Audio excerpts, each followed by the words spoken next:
मेरे दिल्ली विश्वविद्यालय में सबसे पहले जो नागपुर यूनिवर्सिटी में ये इंट्रोड्यूस किया गया, वो हमारे दिल्ली यूनिवर्सिटी में इंट्रोड्यूस हो चुका है। एक पूरा सेंटर खुला है जिसका नाम है हिंदू अध्ययन केंद्र। बौद्ध अध्ययन केंद्र है, हिंदू अध्ययन केंद्र खुल गया है। मुझे खुशी है, मुझे इससे कोई विरोध नहीं है। हिंदू अध्ययन केंद्र खुले, उसमें मनुस्मृति पढ़ाई जाए। आपने गूगल करके पढ़ा कि नहीं? दिल्ली यूनिवर्सिटी अपने लॉ के कोर्स में मनुस्मृति को एज ए रेफरेंस इंट्रोड्यूस कर रही थी। वहां बहुत विरोध हुआ, फिर वो रुक गया।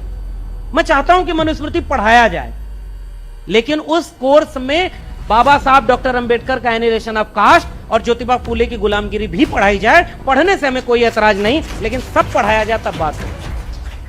क्या यह खतरा कॉन्स्टिट्यूशन पर है कि नहीं?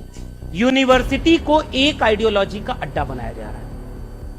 आप प्रोफेसर हैं, अगर आप साइंस एंड टेक्नोलॉजी में रिसर्च कर रहे हैं जिससे सोसाइटी को दिक्कत नहीं है, तो आपको कोई परेशान नहीं करेगा।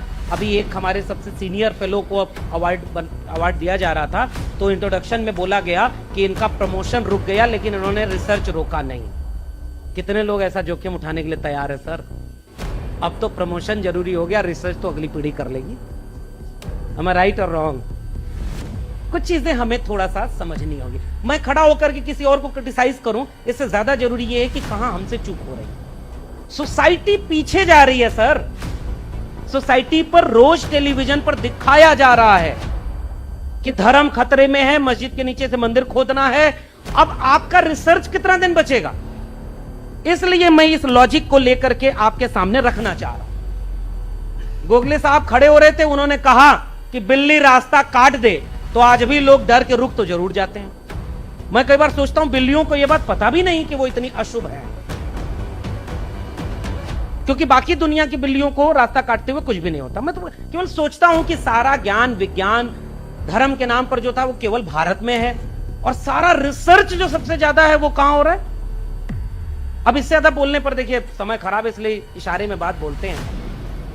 लेकिन कहना यह है कि अगर आप रिसर्च इंस्टीट्यूट को बचाना चाहते हैं, लॉजिक को बचाना पड़ेगा। और लॉजिक को बचाने के लिए मैं एक रेफरेंस दे दूं, आखिरी के 10 मिनट मेरे पास बचे हैं, उससे ज्यादा नहीं बोलेंगे।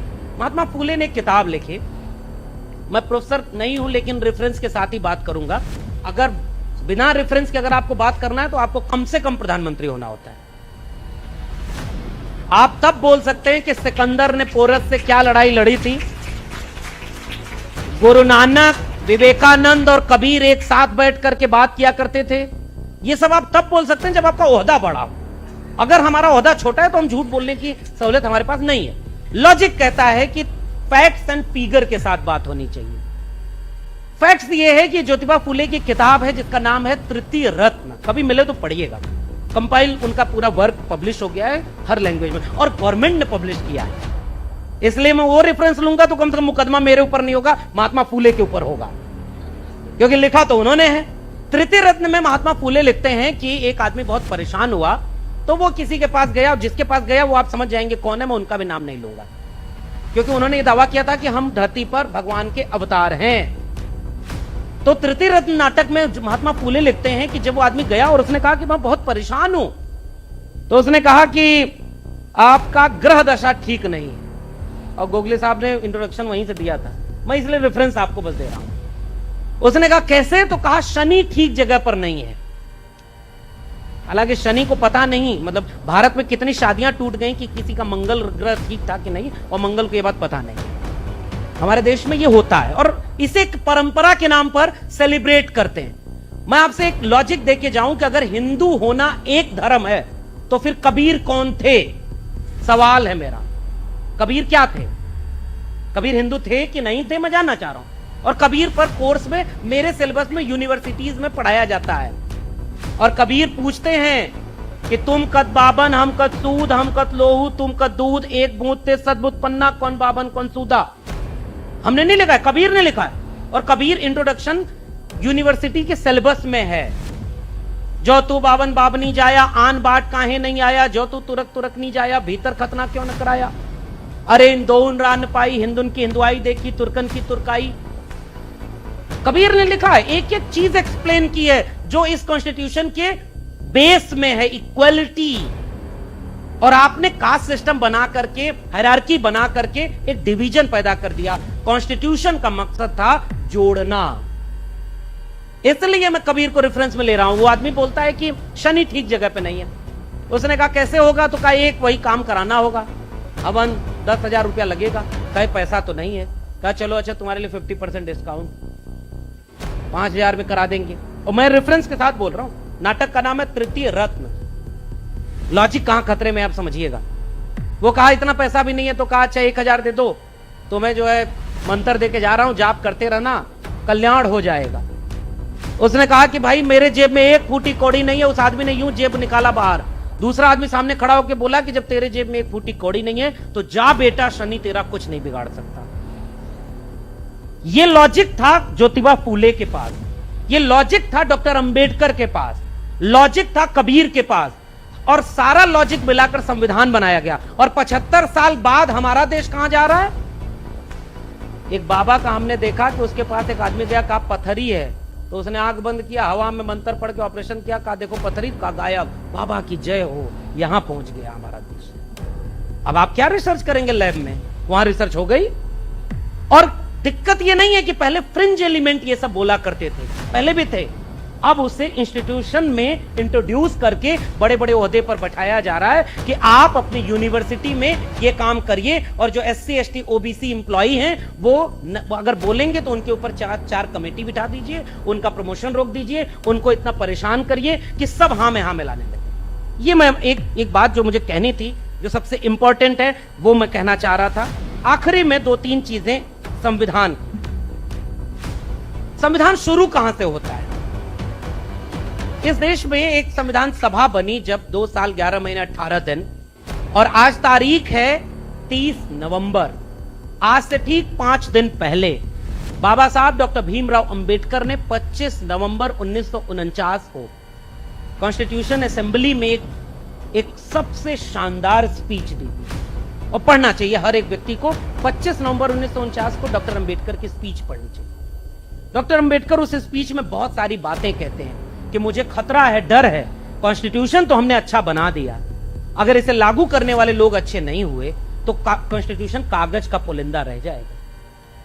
मैं आपसे जानना चाहता हूं, 75 साल बाद माथा सब कॉन्स्टिट्यूशन पर झुका रहे हैं, लेकिन अगर वोट ही लुट जाएगा, और महाराष्ट्र वालों अभी कुछ ही दिन पहले का तो आपका अनुभव है, अब उससे ज्यादा क्या बोलूं।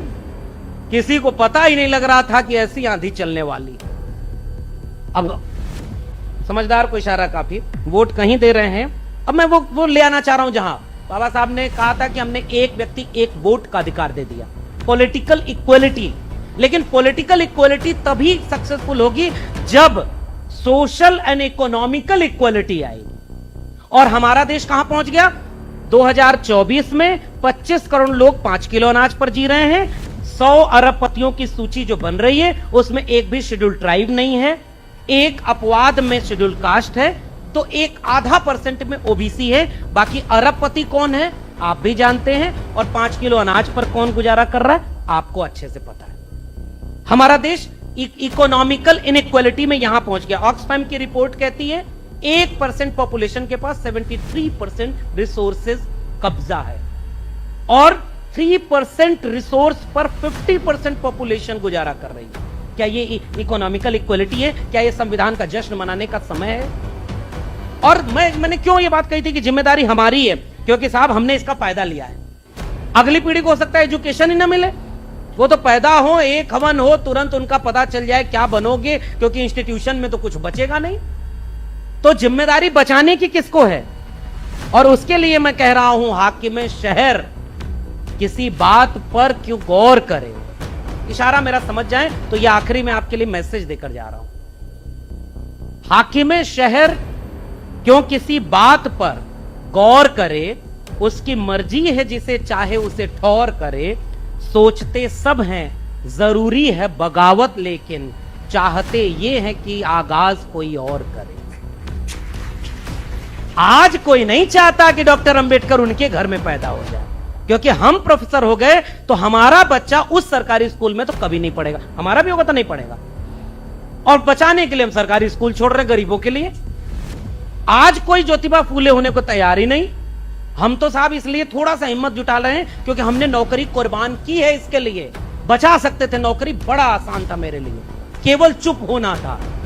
मैं भी आज दिल्ली यूनिवर्सिटी में एसोसिएट प्रोफेसर होता, और सर मैं 14 ईयर पर पढ़ा चुका हूं, मेरे एपीआई में 300 के ऊपर हैं, तो मैं प्रोफेसर होने वाला होता, फिर किसी कमेटी में होता, फॉरेन जाता, ट्रिप करता। प्रोफेसर होना भी जरूरी है, इसका अर्थ ये ना लीजिएगा कि हमारे प्रोफेसर न रहें। अगर हमारी सरकार बनेगी तो हम वाइस चांसलर किसको बनाएंगे फिर? इसलिए प्रोफेसर भी चाहिए हमें, लेकिन वो प्रोफेसर नहीं चाहिए जिसके लिए डॉक्टर अंबेडकर मिलिंद कॉलेज छोड़कर गए। तो आज पूछने वाला कोई नहीं है कि मिलिंद कॉलेज कहां है। आज कितने इंस्टीट्यूशन जो बने हैं वो कॉन्स्टिट्यूशन के मुताबिक चल रहे हैं।